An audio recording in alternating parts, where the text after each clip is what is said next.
I don't have a whole lot of friends, and that could be really sad or it could be really good depending on how you look at it. But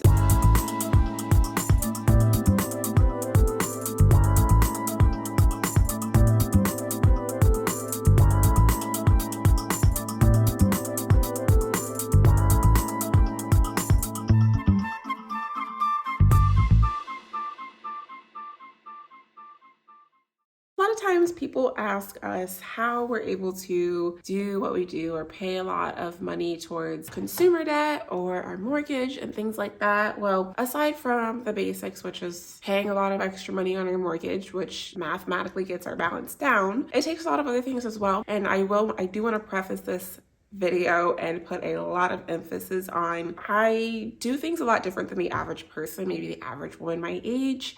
And anything I'm going to mention, if you do these things, it is not to talk down on the people who do these things. It's not to say there's anything wrong with people who do these things or brag in any way because I'm different than other people. I just want to make that very clear. These are just some things I noticed that is different between myself and other people that probably contribute to us paying more money on our mortgage or being able to reach our financial goals due to ultimately less spending. If you do any of these things, I love that for you. More power to you. I hope that someday I'm in that position where I love doing these things as well. But right now I don't, and I notice that it's probably helping us in some way.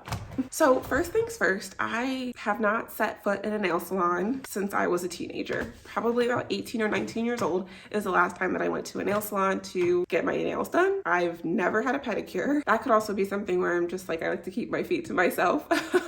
But personally, no nail salons for me. I don't do that at all, especially since I had kids and just did not want to scratch them or anything like that when they were babies. I don't go to nail salons, and I know that the cost of that possibly, if I was going to nail salons a lot, it'd probably add up pretty quickly. Another thing, I don't go to the hair salon very often, as you might be able to tell, maybe 4 or 5 times a year, and it works for me. I kind of just feel like it's a lot to travel to the nail salon since it's not too close to me.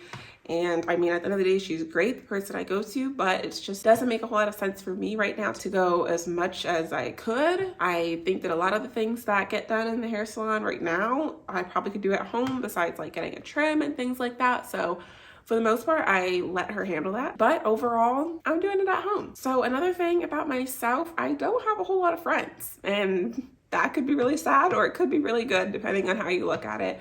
But not having a lot of friends equals not going out a whole lot. I don't drink at all actually, so I don't spend money on alcohol. Really, I just have like a few acquaintances that I have known those people for years, and it really just stays at that. It really also contributes that we have small kids and we have no help and we don't really do babysitter thing right now either. So that's another thing actually. We don't spend money on babysitters. Sure, me and my husband would love to go out a lot more, but right now we're just at this stage where we just don't really have consistent care or babysitters for our kids or haven't found the right person. If we maybe found the right person, we might take advantage of something like that. Now, what does that equal? Not having a babysitter, having kids, no traveling. That's another thing that we don't really do. The last time that we actually traveled without our kids would have actually been about 4 years ago when we went to California. And that was after we paid off our consumer debt. That was about 4 or 5 months after that.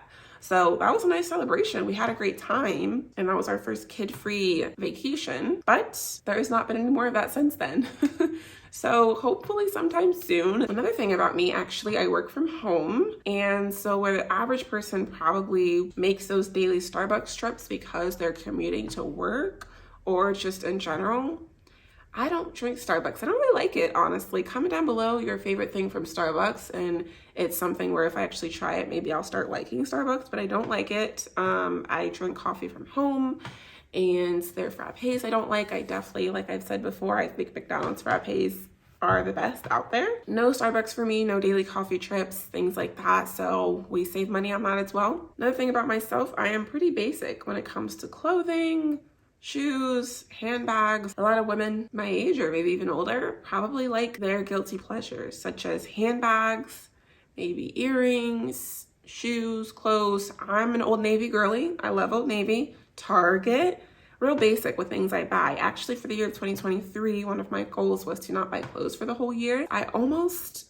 achieved that. I mean, I had a gift card and I had to spend a little bit extra, maybe $10. So really, I'm not counting that. I definitely need some new clothes. So come January, which is just coming up here shortly, I plan to go shopping. Old Navy, Target, we'll see. But overall, I don't spend a lot of money on clothes.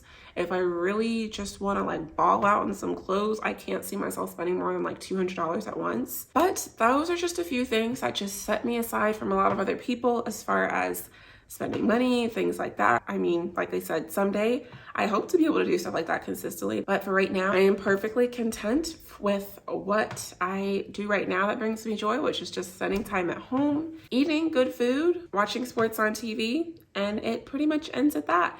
But thank you so much for watching this video, and we will see you in our next one.